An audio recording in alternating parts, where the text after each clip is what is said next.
thank you very much, everyone, for joining the first meeting of the cluster this year with actually a second appearance, a sequel, a sneak into Marina's empirical research on her HEIDI project.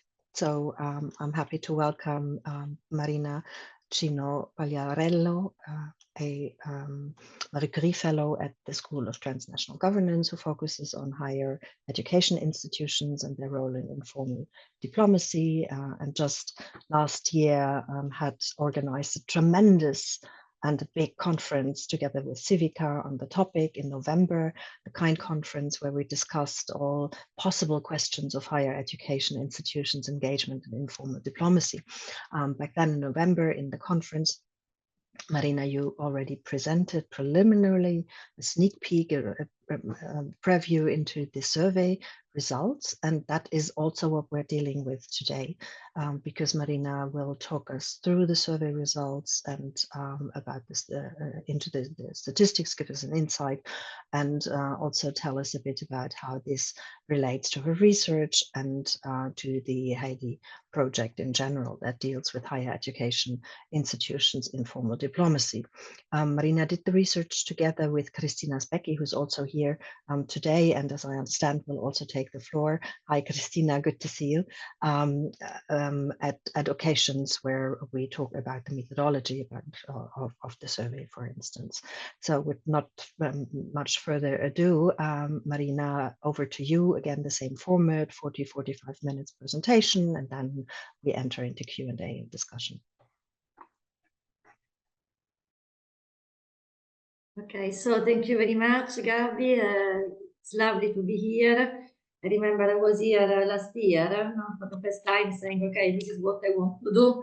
So it's nice, now to present what I have done. And as Gabi mentioned, this was not a solitary effort. It was done with a very excellent team of two research assistants. One is Christina, who is online, as Gabi mentioned, and the other is Francisca, and they were tremendously helpful, taking care of the actual, survey fieldwork. As Gabi mentioned, this project is currently ongoing. It will end on September 2023, and this project, 2025, sorry, this project looks at the role of universities in this kind of new label, that conceptualization that I'm trying, to propose and to push, which is the one on informal diplomacy.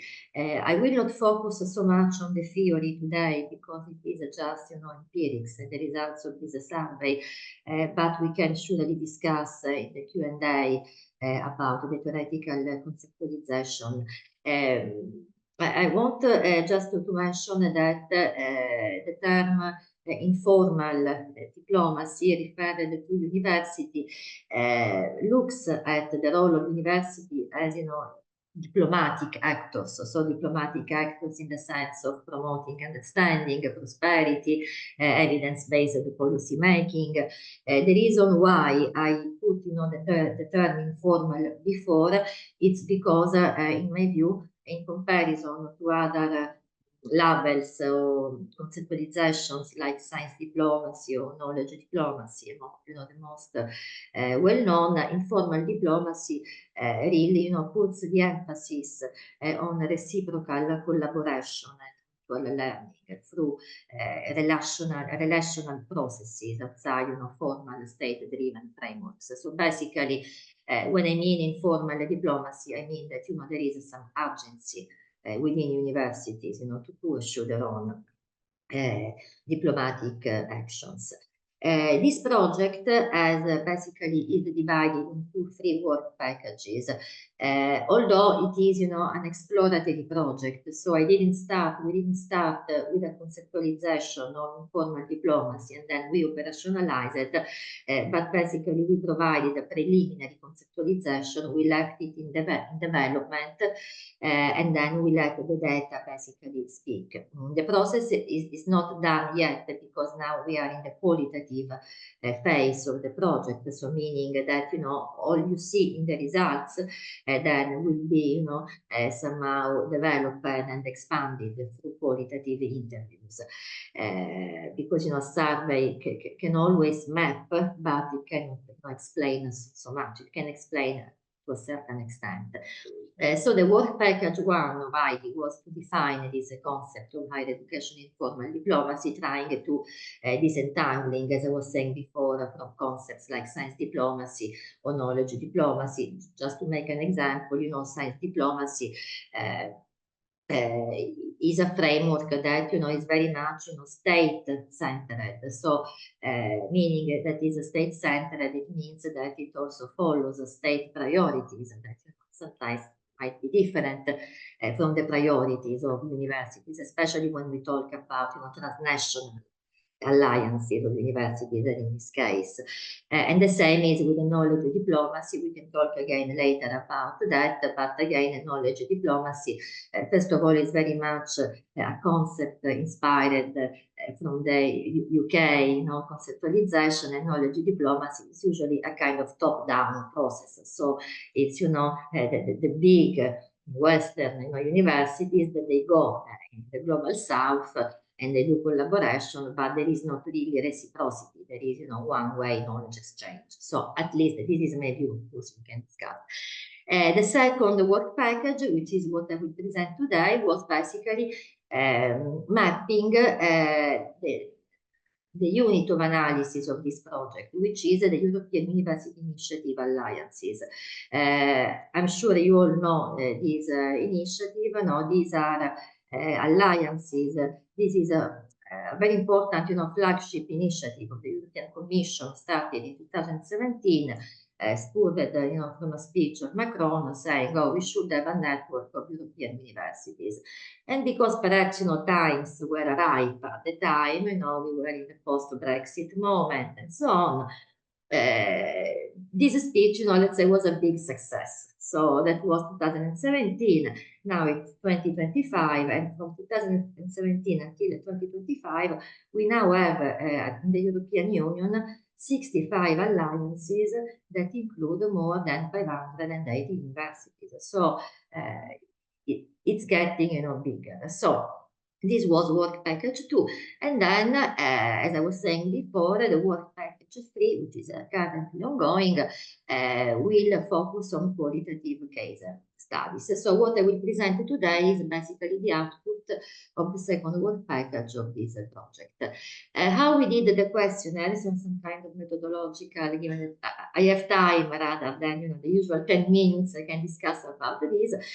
So basically, the themes we decided to focus, of course, using literature and so on, were first of all the characteristics of these alliances, and then we examined the context and dynamics. So we focused on their institutional strategy, on their autonomy, so what type of stakeholders shape the organization, the staffing, the academic production. We focused on institutional partnerships, so partnerships and collaborations are the core of informal diplomacy and the core of this project. Then on the reputation and positioning, and also we wanted to understand how really universities focus on sustainable development goals. The questionnaire received expert feedback. It was reviewed by Diane Stone. She's not here because I think she's in Australia at a different time, but she sends her greetings. It was presented here at the cluster, but it was also presented at the research network where only people working on the alliance are. And then basically we did a pilot questionnaire, a pilot survey. And this pilot survey was circulated only among the members of the Civic Alliance. I don't know, you know very well that the UI is a member of Civica, so Civica is this leading alliance of universities, all focusing on social science. So basically, we did this pilot version. We asked for feedback. What do you think? And then we went with real questions. So the target population was all these basically universities that are members of an alliance, so part of the European University Initiative. And we surveyed 450 universities across 52 alliances. The reason is that, when we did our survey, the alliances were not 65, 64, were not 52. So that's what we covered. We got in the end around 300 individual responses from members of staff, 200 responses from universities, and then we managed. That was the brilliant work of Cristina, Francisca, thousands of reminders. We managed to get covered all the 52 alliances, getting responses in 33 countries, including Ukraine, the UK, Bosnia-Herzegovina, Norway, Iceland, and Switzerland. The respondents were individuals. Mainly in this case, the respondents were members of senior leadership of staff who work on the coordination and delivery of the alliance. So not so much, I think, high-level academics. Some of them, yes, but perhaps high-level, senior leader manager staff. So this is why now, when we will do the interviews, we will focus more on kind of vice rectors and more on the academic side of this. We collected the data from May until June, and then we got an extension, and we did this survey with Qualtrics. So I will present the results on the basis of the characteristics of institutions, the context, the partnerships, the reputation and positioning, and then other issues. So let's start with more descriptive elements. 35.40% of institutions joined the alliance in 2019. 2019 was the first round of alliances, because basically the European Commission opened a call, and then this call at the time was won by, I don't remember if there were 12, something like this, alliances. So these are, the oldest one. Civica is one of the oldest. Then 30% in 2020 and 34% after 2021, because there have been more around from the Commission of a call for these alliances. I also want to say that, of course, these alliances are funded by the European Union. They have, at the moment, a huge budget until 2027, and now we don't know what will happen with this, but this we can discuss as well later in the Q&A. I mean, the European University Initiative is mentioned, for example, several times in the Draghi report on the future of Europe. So this, tells also the extent to which these alliances are becoming important. Or, for example, now these alliances are under the coordination of one of the vice president, Roxana Minzato, of the European Commission. So this tells again the importance. So it's not only DG Education and Culture, but it's directly the Commission managing these alliances. Then, sorry, let's go on with this. The role in the relations. So 50% were the institutional coordination of the alliances, 22 institutional project manager. I'm not reading all the numbers. What is interesting here is that 51% have been involved in alliance activities since 5 years. So this gives a bit of continuity, and this also gives the extent that people who were selected to be part of these alliances and work with these alliances work on these alliances basically. I don't want to say full time, but they work. There is a kind of commitment from this point of view. So there is underscores, I think, this value of continuity in building and sustaining collaboration. I mean, there are universities, imagine, I don't know, in Switzerland, for instance, the University of Geneva. I think there are at least 7 people that are only working on the alliance. So this is to tell the strategic importance that this alliance starting to have for the universities. Then we asked basically about the institutional strategy. So we asked which area of your institutional strategy cover the alliance. And it's interesting here because we can see that internationalization is one of the most important activity. is one of the most relevant aspects for universities. So it's one of the most important priorities, and only after internationalization there is teaching and learning, there is research, and there is knowledge exchange. So this is important because the prominence of internationalization also suggests the centrality of global engagement and the importance of global engagement, which again can fall within the remit of the conceptualization of informal diplomacy.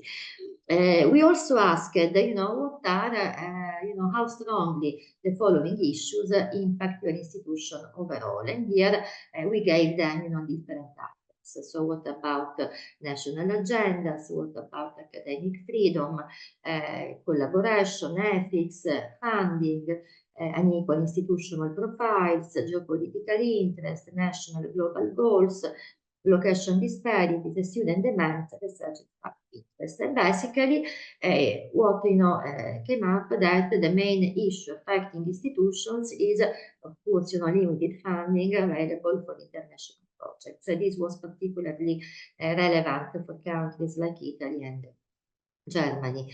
And another important issue that emerged was the ethical considerations when establishing international collaborations. And this was particularly relevant for Italy and for Poland, for example. Whereas, we can see that the least influential issues are the risk of becoming instrumental to geopolitical interest, although it was a bit higher for France, and then tension arising from students' demands regarding life on campus, excepting from Poland that, puts a great emphasis on the role of students. So what this, can somehow suggest, I think, this also highlights, a kind of awareness of, from universities of avoiding being instrumentalized, and also, the ability to withstand these tensions. It's somehow comforting, that they are not afraid of becoming instrumental to geopolitical interest. Of course, as I said before, some of these questions that are more intriguing, more yes, more intriguing will be asked in the qualitative phase of the project. Then we had a series of questions about the autonomy of the institutions, which was divided in organizational, financial, academic, and staffing autonomy. Here, basically, we asked, do the following actors have an influence on your institutional organizational autonomy? And here, institutional autonomy, we defined, so they knew how it was defined, as the capacity to appoint, terminate senior leaders, to decide on academic structures and governing bodies, so to create legal entities. And of course, what emerges here is this dominant role of national government in shaping institutional autonomy across organizations, but it would be the same in financial and academic and staffing. So this reflects, of course, the strong influence of state-led policies. We can see that bodies in this case, do not play so much role and influence in comparison to other rectors, for example, the Council of Rectors. But again, there are some differences in this. So let's start, from the most influential rectors. We've seen the national governments, especially the Ministry of Education, the Council of Rectors, and European bodies.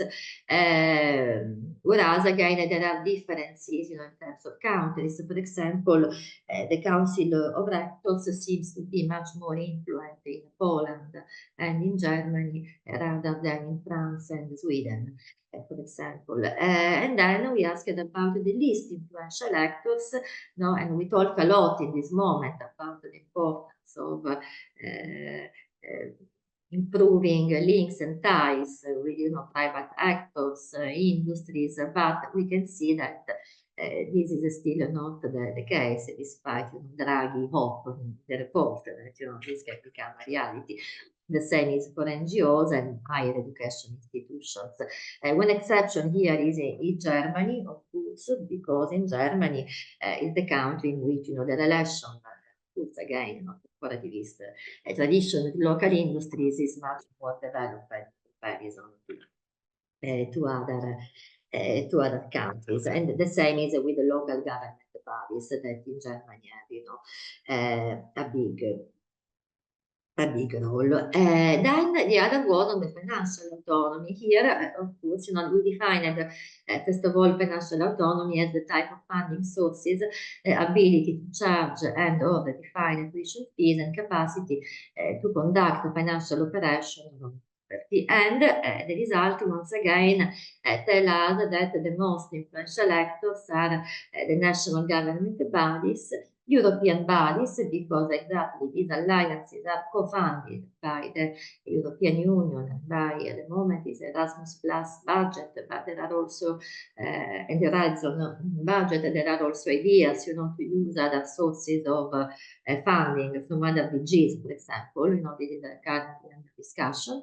And then local government bodies play also a role.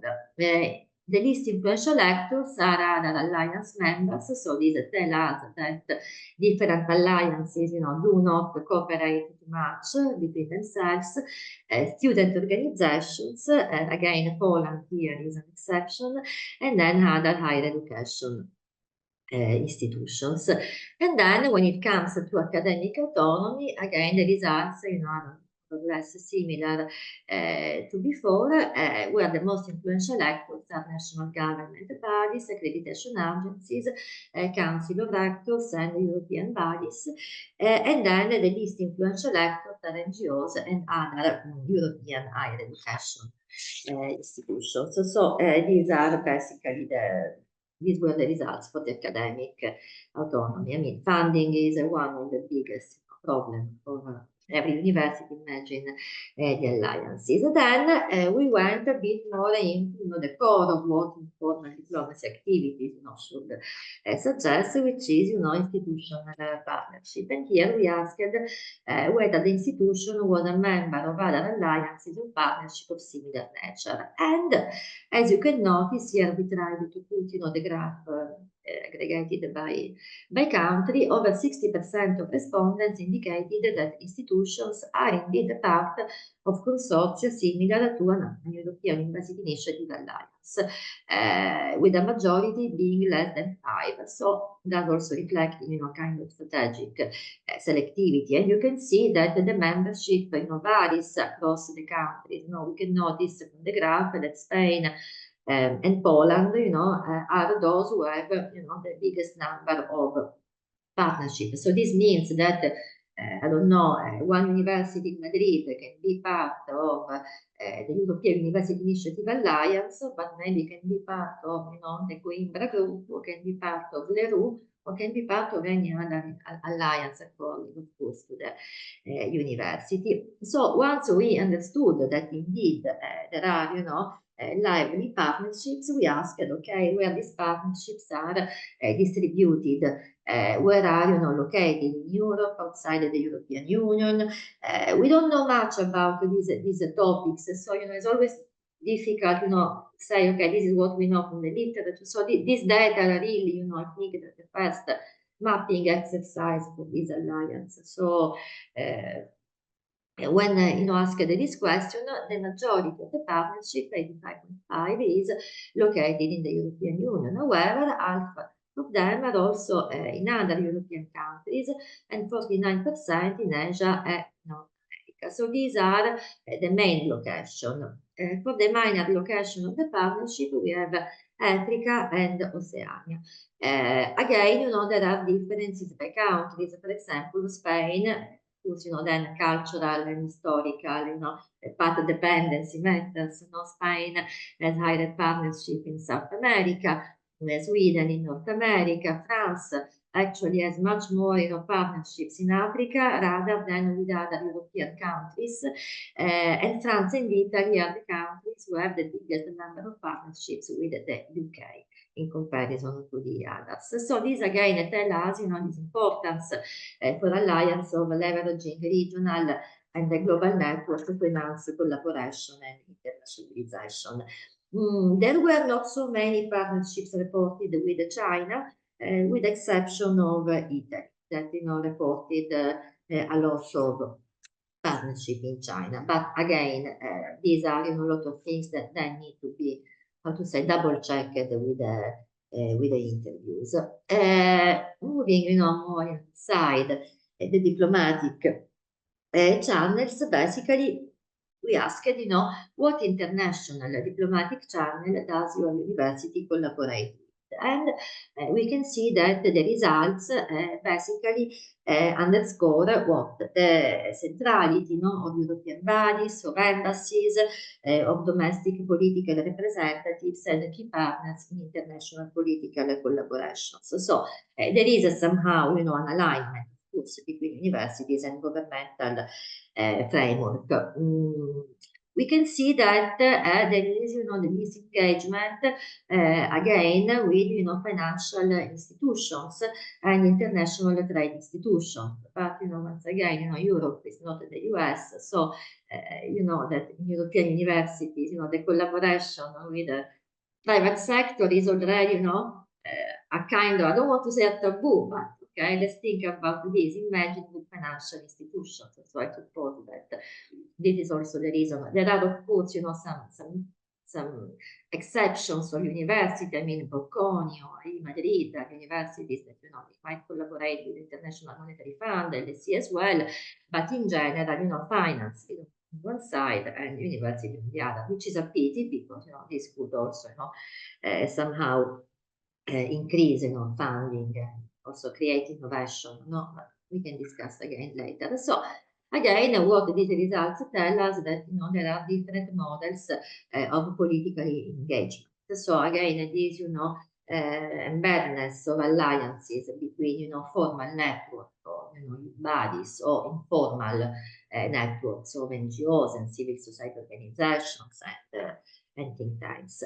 We also asked universities whether the membership to the alliance has an impact on the creation of new partnership or agreement with, following type of actors. And we gave them, a list. So one was basically the result. We can show that our alliance foster a stronger partnership with other, European higher education institutions. So these tell us, the importance of intra-European collaboration, and it's important because basically being part of an alliance helped universities also to drive collaboration with non-European higher education institutions, which is very important. Unfortunately, again, in the same slide with the financial institutions, less partnerships were created with non-European governments or public sector. So there is still, a lot to do on this point.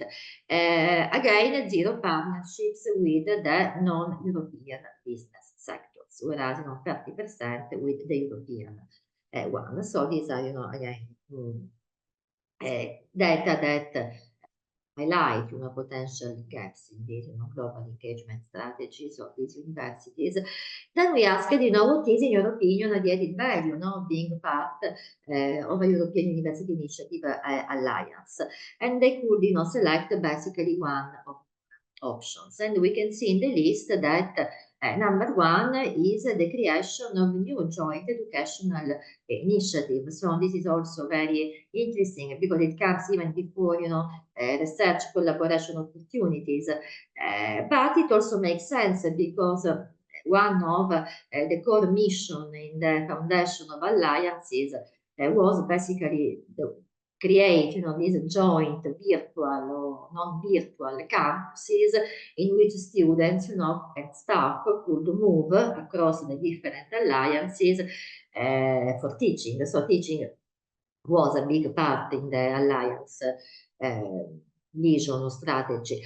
But research collaboration is 80%, so it's also important. Adding visibility on a global scale 77%, and then fostering cross-cultural learning and collaboration 75%. Again, there are cross-country differences. France, we know that the concept of cross-cultural learning in France is a very debated concept, but it's very important for them. whereas for Poland and Sweden was, more shared access to, funding and facilities for research projects, whereas for Italy, the added value was more educational activities. So again, there are actual differences. One interesting thing is that, is on the influence of policy making, because it remains a lesser noted advantage. And I think this is maybe, good, because this highlights that the primary role of alliances is in fostering, collaboration, education, research, rather than directly, shaping policies, which somehow is the essence to me of informal diplomacy, because this is how universities, act as bridge for knowledge exchange and cultural understanding, and they manage, to impact somehow indirectly in global affairs with exactly bottom-up grassroots efforts rather than, top-down. So, and I think that the score of 45.9 somehow, confirms this trend. Then we also asked,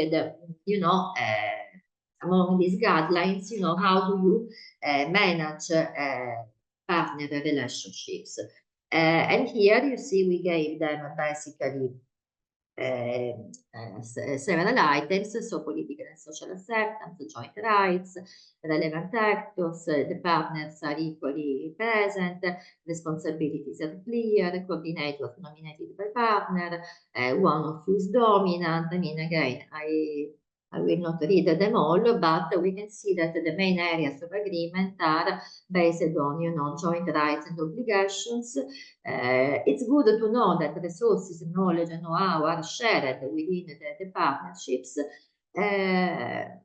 The partnership enjoy political and social acceptance, and also they take basically an inclusive approach in planning and implementation.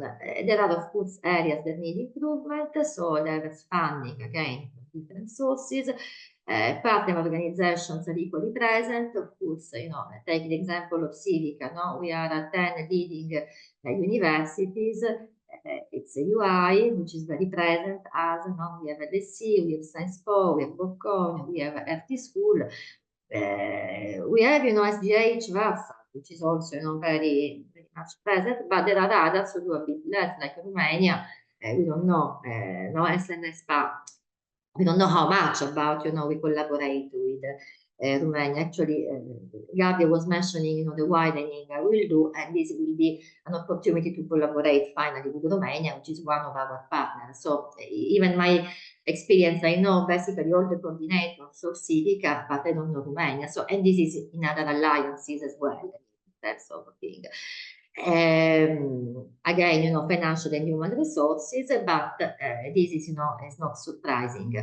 There are also, for example, other issues. Here you can see one of the items is one or two partner is dominant. This is something that was, for example, perceived more by universities from Italy and Poland. They perceive that, they are somehow marginalized by bigger partners and bigger fish. I mean, I didn't give on the beginning the statistics of, which countries gave, the biggest number of replies to the survey, but Germany, for instance, which is the country where, most of the universities are part of the alliance, Germany was one of the countries that in which, all of universities replied to our survey. So this is again the dominant thing. Then, this again, of course, a bit more into the formal diplomacy thing, we ask, which global challenges are relevant to your institutions.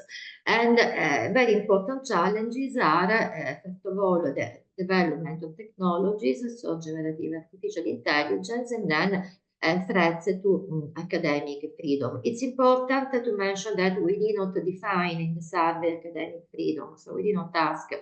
We didn't say this is for us academic freedom, because we don't think that, it's very easy to define academic freedom. So we left everyone free to say yes or no to academic freedom. Maybe, again, in the interview, qualitative interview, we will, analyze this better. International census measures and cultural ideological clashes show less consensus about the level of importance. So this is also, I think, an important, finding from this point of view. And then we have sustainability and climate change. These were not asked in the survey, but both challenges were reported, in a autonomous and spontaneous way by the respondents. So sustainability and climate change is a challenge.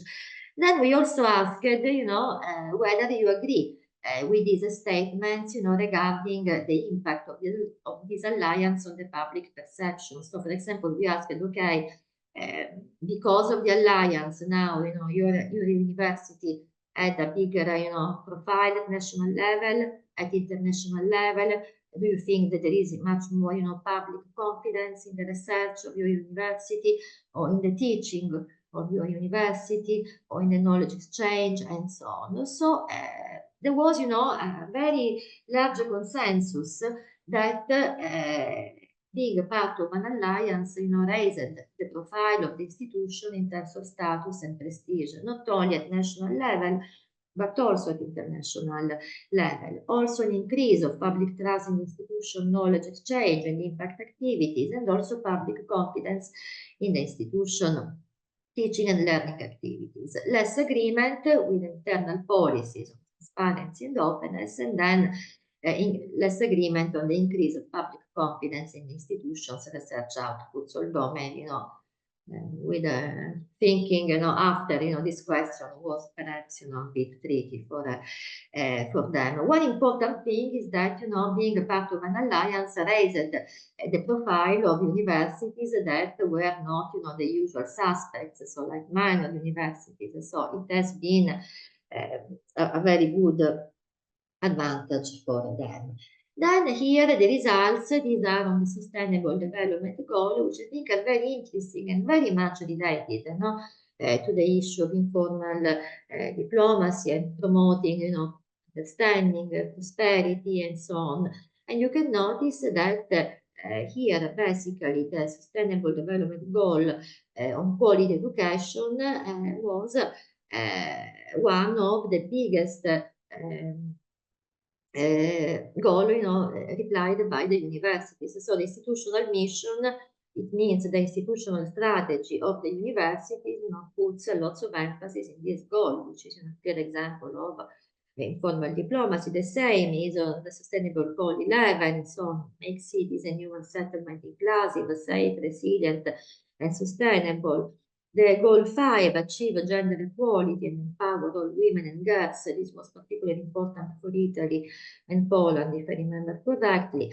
And then the 3, healthy lives and promote well-being. This is more interesting for you, Gabi, by 26.3%. So as you can see, there is a lot of heterogeneity, but universities, taking these sustainable development goals very seriously and very committed. So what we can, see from all these findings, first of all, the impact of the alliances. We have seen, the impact is very high on the internationalization strategies in teaching, research, and knowledge exchange. There has been also very positive impact on the creation of new partnerships, not only with European institutions, but also non-European institutions. And this is, again, something which we don't really know nothing. I mean, we know about joint campuses, we know about branch, we know that,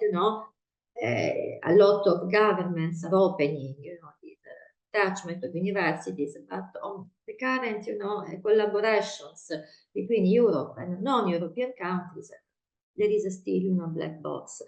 The added value also with joint education initiative, and then the impact on institutional reputation and on public trust in the activities.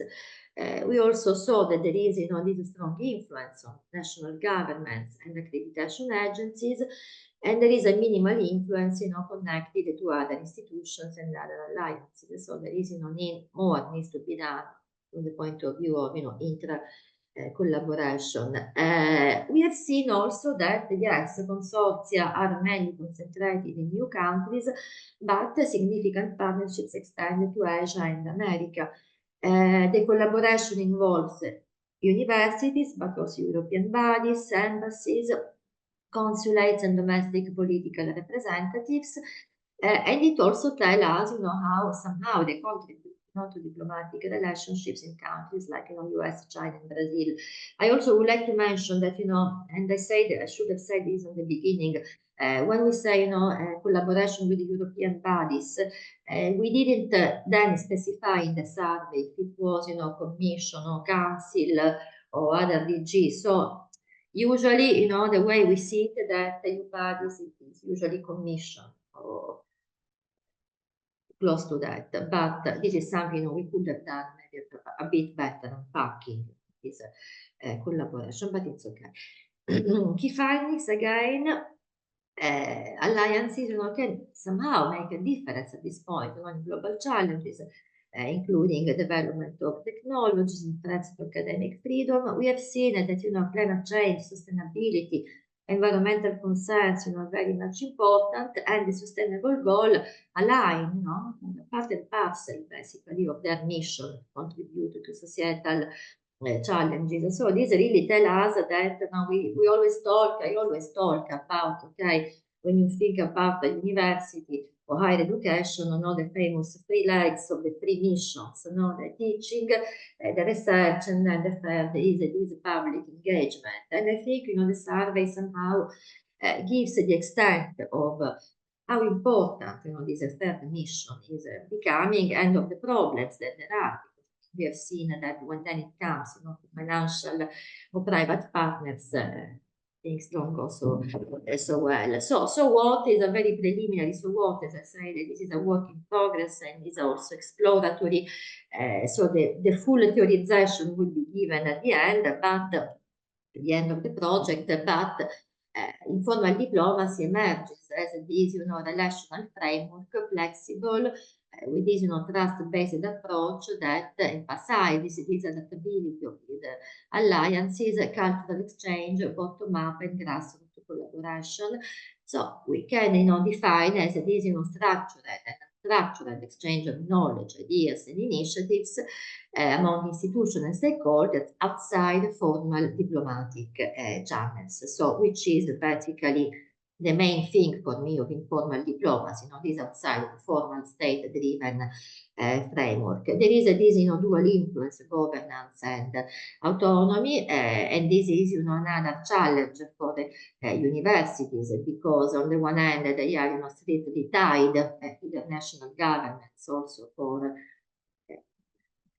systemic issues and funding issues, but at the same time, the transnationality, so the collaboration with other universities, it will surely, bring some changes here. And then they really engage with diverse stakeholders, NGOs, think tanks, and embassies to address these, global issues like freedom, academic freedom, and sustainability. So, as I said, currently we are in the qualitative phase. So whatever, from here refers more, as I was saying before, our conceptualization of informal diplomacy is in development and was in development since the beginning. And this means also what? That not all the questions we asked in the survey at the beginning that we thought were, part of the definition of informal diplomacy were the same in the end. So this was also, the progression, but this is again in the nature, in the exploratory nature of this research. And I think I will stop here because I would like to have a discussion. I don't know how much I talk. Okay, thank you. Thanks a lot, Sorry, Marina. it was a bit longer than I expected. No, we started late, and actually it was really good to run through your results and the results of the survey, because actually that contributed a lot to many questions that were raised also for me during the conference that we had in November, actually. But I would like to invite questions from the floor, as I do not want to matronize the debate right away. So please join the discussion if you have any questions. If not, then I break the ice with mummying. I can... So I do have indeed a question on the part of international diplomatic channels, which I found very interesting. Did you have the answer options presented to them, or was that open? No, we had an open question. No. We had the options. Okay, okay, good. Because what I was wondering is there the position of embassies and consulates. Did they give a reply why that was? Because of student relations or what have you? Because 78.8% next to 80% of EU bodies, that is an immense part, which is really interesting. Yes, right? Yeah. Right? Yeah. And then political representativeness as second, which shows actually very interestingly the actor differentiation, seeming to point at a very differentiated strategy. Because political representatives, I assume, that's also a question for me, which is interesting to deepen in the interviews, right? So the purpose of these activities, I understand the EU bodies, obviously, I understand the NGOs, the CSOs, the think tanks. Yeah.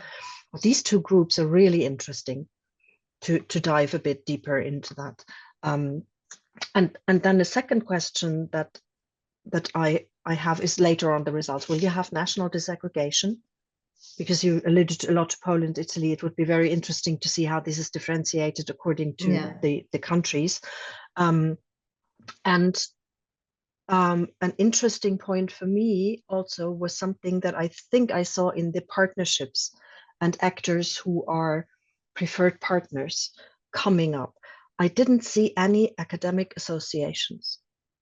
You know that I alluded in the conference to this dual transition that with the university alliances we are facing, because the collective identity or actorness of university alliances stem from individual academics who either do teaching or research. So why is it that the academic associations and researchers themselves don't seem to feature in the partnerships? You know, all the INGSA, UASIS, what have you, these are important bodies because they both nurture demand and supply side of the alliance's work. And that's an interesting point, that there seems to be a strategy building on the level of university administrations. And the question is how that relates to the delivery personnel of the universities, to the academic staff. You know, do we have a split of identity here in the universities where programming goes on a certain level, but potentially or maybe the other level would lay different strategic priorities? And is that something that in the interviews or with the second wave of the survey to researchers, this is something that you will go into? Because as I said, the universities are not homogeneous bodies. They are not bodies that are made of administrations only. And the interests, I assume, in creating alliances between the constituent parts of the university are quite different. I leave it there. Thank you. Thank you. Shall I briefly react? I mean, I think, you know, you're right, because on the international diplomatic channels, I mean, this is what we know and this is what I know. So we don't know more about that, but this is something that we will capture with the interviews. And the reason is also, Gabi, because I think I didn't want, let's say, to fall then in the trap of science diplomacy, asking, you know, too much questions. So asking, I don't know, with whom you collaborate, what do you do with this? Because then, you know, this would have somehow, you know, influenced their, because they knew that the survey was about informal diplomacy. I'm not so sure, you know, they didn't know, because we didn't know either, you know, what is informal diplomacy, but I'm very sure they knew about science diplomacy. So that's why this question was, you know, somehow kept general, because exactly, I think this will be one of the biggest part of the interviews, asking, okay, exactly, you know, this diplomacy, what does it mean and with whom, you know, how do you do this and what is the content? And And why is that? As you say, for sure, it must be for students if there is, any visa issue or stuff like this. I mean, it can be for many reasons, right? I mean, they can collaborate for a consulate just for the visa, that's it, not for anything else. So yes, for the question on the academic associations, I agree. This I don't know why there is no collaboration. This was not really asked. There is also, I mean, I have to admit, Gabi, I was saying this to you before, no? That the attitude to the study of alliance from a policy, the attitude of a policy maker, of a policy person, and the attitude of an academic are a bit different, especially when we talk about the European University Initiative. Because there is still a lot of skepticism, there is still a lot, okay, these alliances are just, smoke screen, is, the flagship initiative of the Commission number 25, and they will die because they're not sustainable. So perhaps, I don't know, there is still, I don't think that, I don't know if I put it nice, so well, but yes. Yeah, no, I fully understand. I mean, what we seem to have ongoing at EU level are reflections on these different instruments. If you saw, I just heard from the German context that the German Cultural Minister Conference had debated a proposal from the European Commission to retire the framework programs in 28, to move more money to the ERC, and then to see how to finance research and the rest of it, right? There seemed to be that the European University Alliances initiative takes place and space there as an alternative to research funding. So interestingly, these two lines potentially or might pitch the constituent parts and the institution against each other in the competition for funding. Yeah. Which at a certain point, then I assume there needs to be a certain discussion about content versus form, so form function. And I'm wondering, and that would be really interesting for the interviews to dive a bit into, if institutional actors are aware of that. And if there are any initiative either internally in the alliance or in the universities as constituent parts to have a bit of a brainstorming with how do we connect the individual level, so the researcher. And there I'm wondering if science diplomacy and informal diplomacy from the outside are distinguished in that way. I assume a researcher from Oxford has also informal diplomacy functions if he goes to an area in Asia or what have you, where they haven't been. So the institution always joins with the informal diplomacy, capotto or what have you, so hat or what have you. Right? And given that there is so much merger in the ideational level of the initiative, I'm wondering if the framing and conceptualization currently, which is very strongly on the institutional level, and on the institutional level also programming, setting up programs where they fund research in a certain area, what impact that has for the genuine character of the constituent universities. That's really interesting. For the interviews, what type of interviews do you have in mind and number? You mean as number? Yeah. We were thinking basically, yes, around 20 interviews in total, dividing then, by geographical areas of the alliances and, the areas that emerged, from the mapping. So, yeah, we will ask a bit more about these priorities in internationalization. We will ask about the impact of geopolitics on the partnerships. We will ask about the academic freedom in the sense, exactly what type of threats of academic freedom you have encountered and how you have overcome them.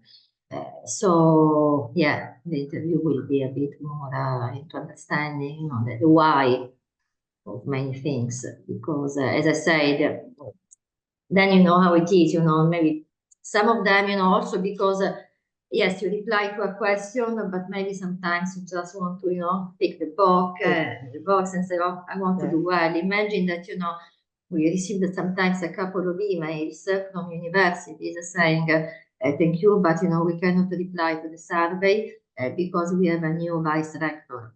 So this really tells you, the sensitiveness of, despite me saying, oh, but who cares? I mean, you've been part of the alliance in the past 3 years. No, because the management changed. So yeah. Now the positivity bias in surveys, obviously, always. Did you know whom you addressed? So was it a targeted survey invitation to particular individuals or to management level, and they could delegate? No, actually, maybe now Cristina can say something on this, but we sent at the beginning 750 emails. Individualized. Brava. Yeah. Like Cristina, do you want to? I let Cristina. Super. Thank you.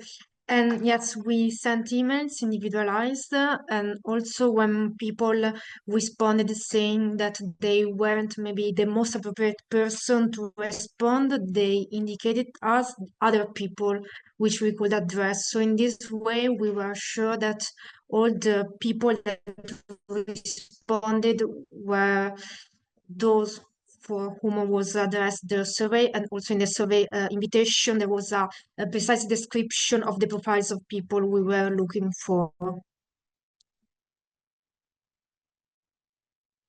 Yeah. I can jump in because I have some questions related to that, and I cannot seem to find out how to raise my hand. You raised it. Perfect, Marilu, over to you. Okay, thank you, Marina. It's so nice to hear about your research. I think it's a very impressive research and yeah, great results in this beginning. Just a few questions on the research design, and it's really related to what we've been saying. I want to know more about what you are really looking for with the survey, for example, on strategies, because with the questionnaire, isn't there a risk of like copy pasting rationales from application processes to, alliances or in the answers? So then you don't get, the proper strategies that actors have engaging in this field, but more like the official, let's say, discourse that is a good sell, right, for them. And the same is also for autonomy. Are you assessing real autonomy or the way actors want to publicly represent themselves compared to others, right? And then the follow-up question is, you analyze, so the survey goes through individuals, but do you look at like how individuals think? Like, is that the result? Or is it how individuals represent an institution? And then, you just generalize from this, you see what I mean, methodologically. And then, yeah, I mean, the next step will be really super interesting with the micro level kind of with the interviews. And I would be really interested in knowing more who are really the actors key in this kind of, engaging in this diplomacy or in this subfield, we can say. Their academic backgrounds, are they trained in specific, like a projectification, for instance, or international fields? Do they know each other? Do they have shared beliefs? Things like that. And do they oppose within their own institutions other actors? And this is what Gabi was saying as well. And I think it will be like something very interesting to see if they do oppose other actors. How do they justify going through this, even though it is risky, as you said? And there are some internal controversies. Yeah, that's it. Okay, thank you. Okay, can you just remind me your second question? So there is second point. You mean the one on how you analyze the results from individuals to institutions? Okay, yes, okay, I got it. Yeah. Okay, so yes, so I'll start and maybe then Cristina wants to say something. So as I said, basically the mapping, so this mapping exercise was a kind of descriptive exercise to map actors, activities, objectives, drivers, enablers, challenges. So all this was done to get a kind of, preliminary evidence regarding the role of stakeholders or specific stakeholders in this process. And collect then this information on the one hand, to, how to say, improve a bit the definition of informal diplomacy, so improve, this conceptualization, and then to have a kind of template instrumental for the qualitative part. So that was, the objective of the survey.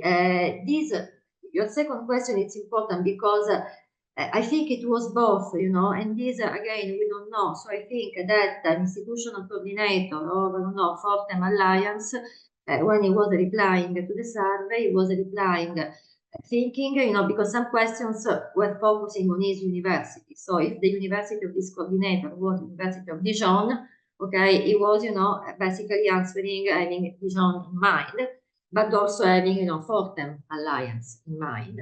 So it depended also on the questions, because in some questions, it was specifically say, your institution, so your university, and the other, the alliance. So yeah, but I agree with you that many of them, replied, double head in mind. Christina, do you want to add something on this, especially? Yes, yeah. yes. Thank you for the question. About this point, I do agree with what Marina said, and I wanted to add, especially focusing on the autonomy point, that we assure the respondents that we would analyze the responses by grouping all the respondents together or by grouping the countries together, only for countries with at least 10 responses. So in this way, they could feel free to express their own opinions about their actual autonomy without fearing that these results were attached to their institutions. So we asked the institution because we wanted to be sure to map like all the institutions in which we were interested in, but then the results are not linked to these institutions. And so we think that in this way, we granted like sincere responses. And the other aspect is that they, no, it's this, sorry, I got distracted. Great, thank you very much. So a reminder to everyone that the floor is still open, and I do see Mira waving. Correct? Hi, yeah. So forgive me, I'm going back up through the notes to pull up a couple of detached questions. One of them was towards the beginning when you spoke about the extent to which respondents dedicated all of their time to the Alliance. And I wondered, what does that look like? So working for the Alliance, what would that entail? And those respondents were saying we dedicate 50 or 100% of our time to the Alliance. What does that mean in practice in terms of what their tasks and output look like, in terms of understanding what's that ecosystem of this work? A second question regarded the exceptions that you mentioned about Germany, in terms of Germany's or German institutions' connections to local industry. And I wondered if, from what you saw from the institutions who responded, were there any other influencing factors that might have affected this? Anything that popped up about the type of institution, their focus, how much was it almost controlled the fact that they're from Germany? Is that true? Can you hear me okay? We lost you a bit when you talked about the institutional implications, and there, for me at least, it was a bit, it broke up.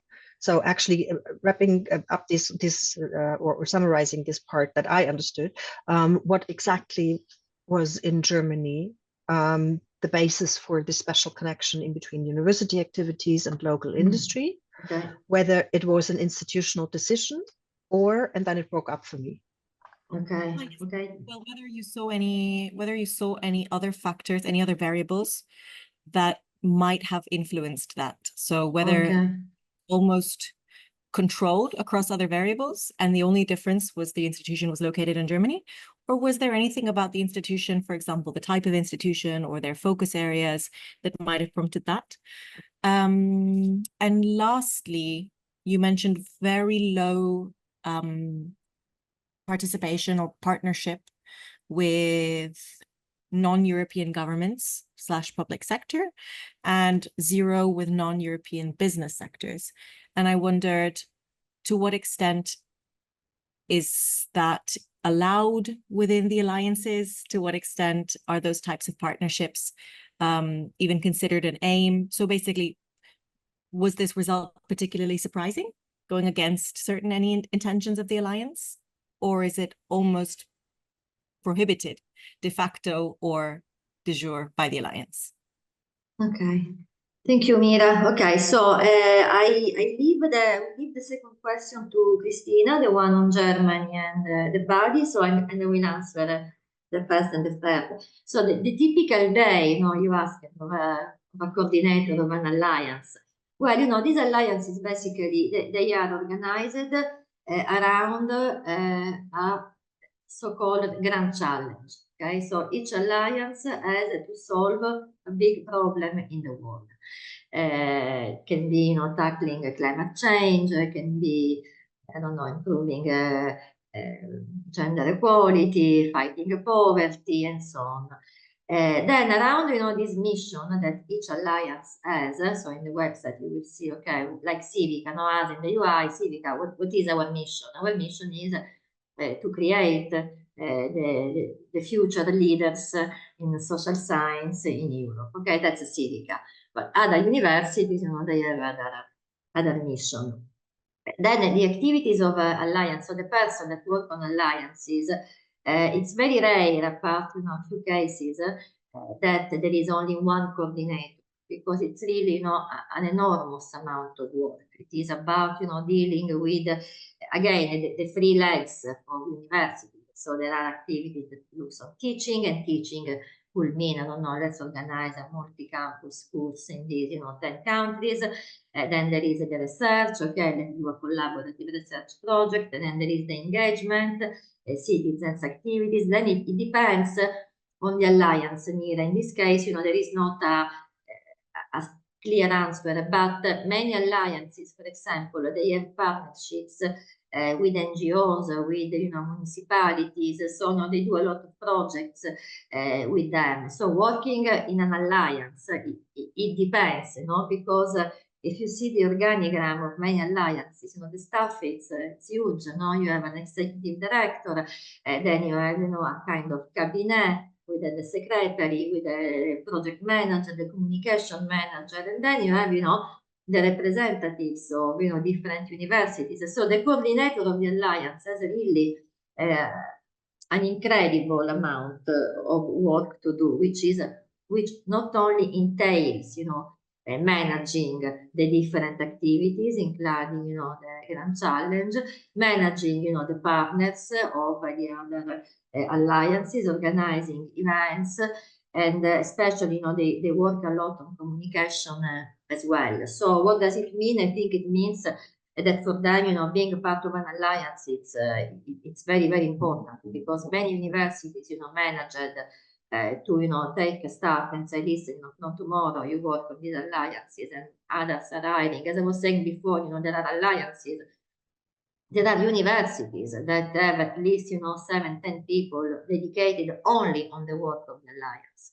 But because it's a lot of work, because it's a multi-activity thing, so it can span from everything. So I don't know if this answers your question, Mira. And then on the question with non-EU partners, again, I'm afraid I have to say I don't know, because this is basically what simply they, no, this is what they think. And so again, this is something that we want to understand with the interviews, okay? So why don't you collaborate with the non-European partners? So, you know, or if you could, you know, or can you collaborate with the non-European partners? It depends, because some of them at the end of the day, they do. I mean, there are alliances. There is one alliance, UNITA, I think, I don't remember. Anyway, this alliance has a project, a very cool project called Gemini. And this Gemini project basically involves something like 35 universities in America Latina, in Africa. So I'm pretty sure that, you know, there will be kind of partnership with non-European governments. But again, this was something, you know, very difficult to capture just with a reply, but this is something we will ask, especially the non-EU element. This is something that, you know, we will ask a lot in the interviews. And I leave Christina for the second question on Germany and the collaboration with local bodies. Yeah, I would like you, if you please could repeat the. Okay, I think the audio of Christina, I think your audio is not great, right? Or I think she asked me to Sorry? repeat the Yeah, The yes, question please. exactly. the question. It's just whether, I mean, there was an interesting difference. You said an interesting exception that Germany was the exception in having some partnership or some impact of local industries on the activities and agendas of the alliances.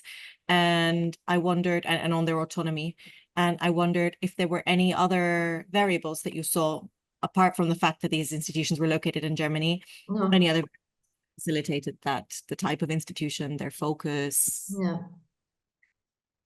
No, Mira, because this was not asked. So unless Christina wants to add something more, I mean, the only thing we know about Germany is that in comparison to other countries, they collaborate a lot with the local industries and local bodies. That's it. But then actually what they do, we don't know.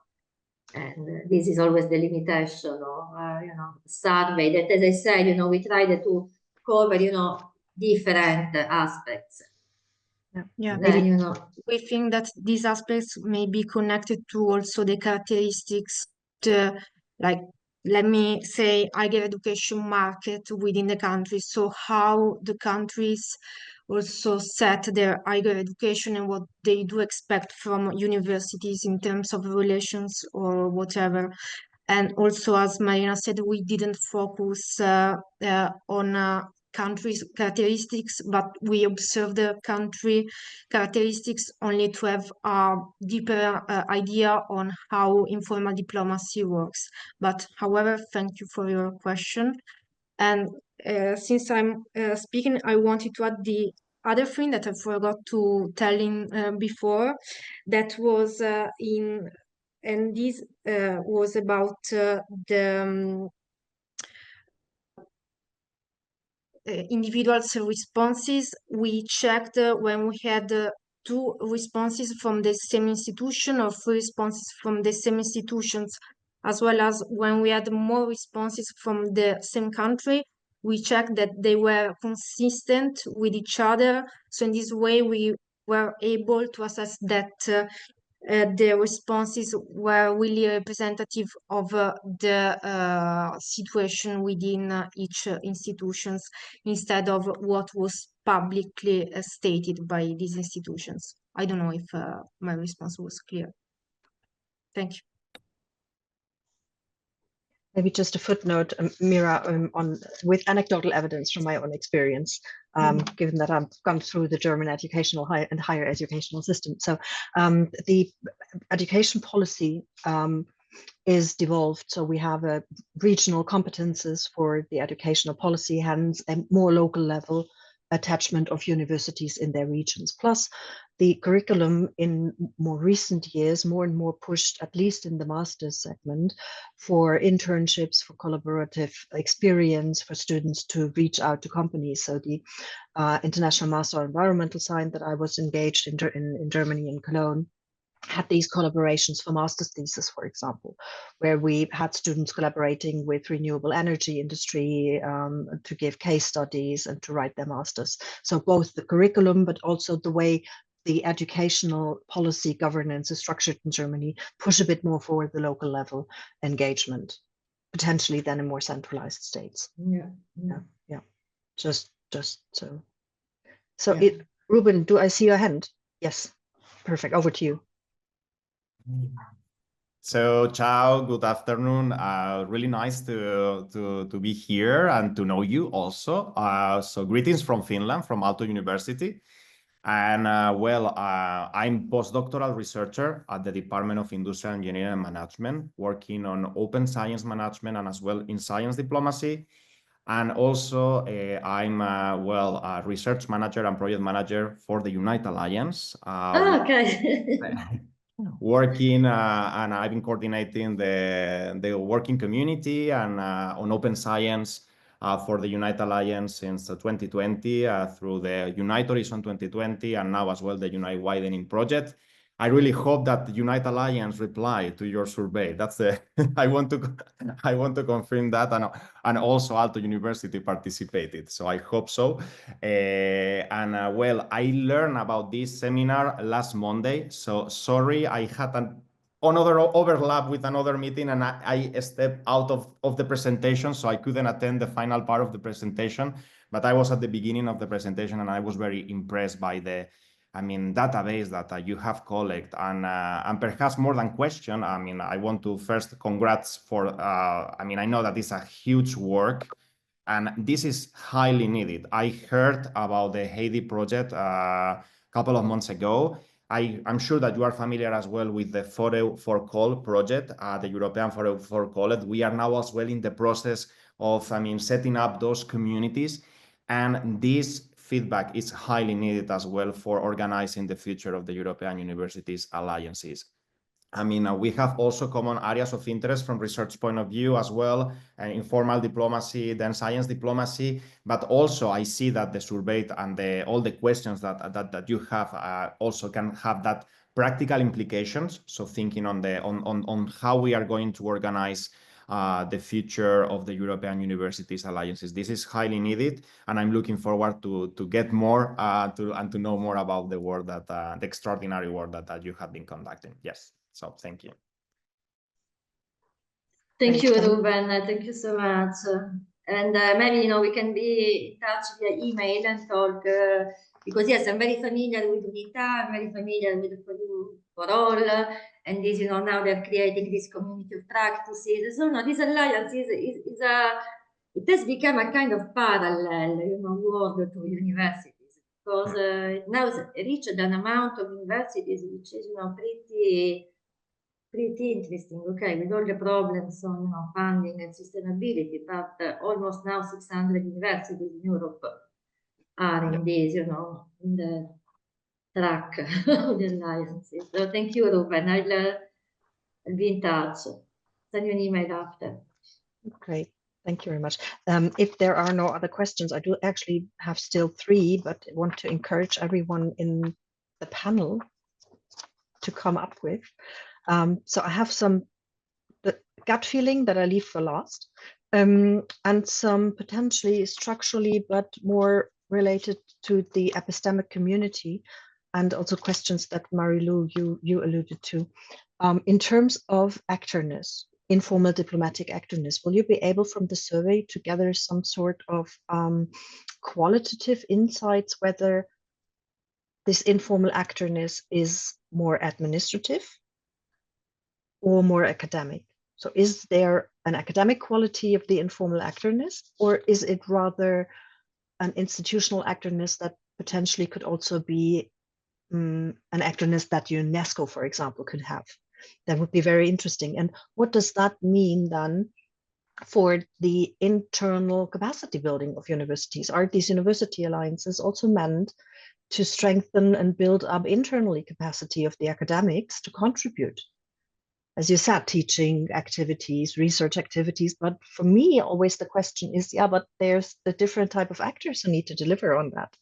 And how do we bring people on board first in terms of mission, in terms of activities, and what is the academic quality of the informal actorness of university alliances. So this is one thing. The other thing is, and that's the gut feeling question. Do you have the feeling that there's a danger that after the end of funding, and maybe also to you, Ruben, end of the funding line, this initiative will just fade away? Or will that be then bounced back again to the actors that might not be really integrated now, meaning the academics, to start fundraising again? So is it then again us who need to raise funds for the activities to sustain them? And again, the question on actorness, how do we keep the momentum in a collective actorness that is fragmented to make that continue? Thank you. Thank you, Gabi. I mean, I don't have answer to many of these questions. It did not really come clear whether it was more, academic oriented or administrative oriented in the survey. So this is something that we don't know. We know for sure. I mean, we guess that many of the respondents were more administrative rather than academics, but again, we cannot be so sure 100% of these. On the funding, I mean, you're absolutely right. I mean, the problem with this, with alliance thing now is that on the one hand, they are, increasingly important for the European Union, so they are part of a kind of European regional and global project. So on the one hand, they are getting more and more importance. On the other, so we are assisting, in this simultaneous, let's say, expansion of these alliances and consolidation. So while we have alliances that are consolidating, we have others that are expanding. At the same time, funding remains a big problem. Now, there is a lot of discussion at the moment on the sustainability. The problem, I don't think, will be the sustainability of the European University Initiative as such. The problem will be the sustainability of specific alliances, because, some of them already, I don't want to say they died, but, you take Aurora, for instance, they are dead. So maybe, again, there will be winners and losers from the end of this funding, if the funding will end, which again, might go in the direction of the Commission and Draghi and all these, competitiveness things, saying, okay, we want to reward only excellence. No, this is all about. Ecco, that would have been my follow-up. Do we have then the trend that the big ones get more? And the problem that we're currently having is bringing education to the foundation of societies. Yeah. Is something that this instrument ignores? Yeah, no, there is a problem of excellence at the moment because, there is this awareness that, this funding will not be forever. So there is, okay, let's find a way. So some of these alliances, I think they are finding their own way. I don't know with women, but some of them now, they have a kind of autonomous legal status. So they are, legally autonomous entities, which I think, these will help them for the funding as well. Others will, simply disappear and collapse. So the issue of excellence is a very tricky thing, right? Because, what is excellence? What does it mean? That European University Initiatives, they have represented the excellence of European higher education area. So I don't know. The issue of sustainability is a very important issue. As I was saying before, there are discussions at the moment saying, okay, the funding comes from DG Education and Culture at the moment, but there is an idea to get the funding from different units, I don't know, DG Development, for example, or the DG, the one of partnership. So there is, a kind of discussion of, okay, let's involve more DGs in the funding. There is also a current discussion saying, we need to somehow sensibilize more national ministries of finance to have more budget for this alliance. However, this I don't know, because these alliances again are very tricky because they are transnational. So why me, government of, I don't know, Germany, why I should fight the Minister of Finance for something that focuses also on other 9 universities. I have my own German Excellence initiative. I don't need this. So this, to be honest, I don't know how it will play out. There is surely an intention, to make this alliance, progress and become more and more embedded within the European Union thing. But the funding, I don't know. You take UNITA, you take, even Civica. Many of them have associate partners. And these associate partners, like LSE is an associate partner, they don't receive funding, so they are self-funded. So even if we want to increase these alliances extra EU, there is no funding for non-EU countries. So again, I don't know, that's a big thing. What will happen in 5 years, shall we will talk still about alliances, or it would be like, as you remember once, the networks of excellence in the 2000 and we all forgot everything, this is something that, it seems there is a lot of interest in the alliances and a lot of hopes, but these hopes are also, very much economically framed, and they do not involve all alliances. Yeah, Because, yeah. On the networks of excellence back then, I coordinated here in Cologne one of 52 partners we had. And these were these big networks of excellence where we brought institutions together, universities and think tanks to do research. That was first of all on the academic, and that was back then involving administrations rather at a level of project management. So they regarded us as a normal project, although we were already starting this institution building. And that was in 2000 until 2005 to 2009, covering the 2004 and 2007 enlargement to bring the research communities from the countries in.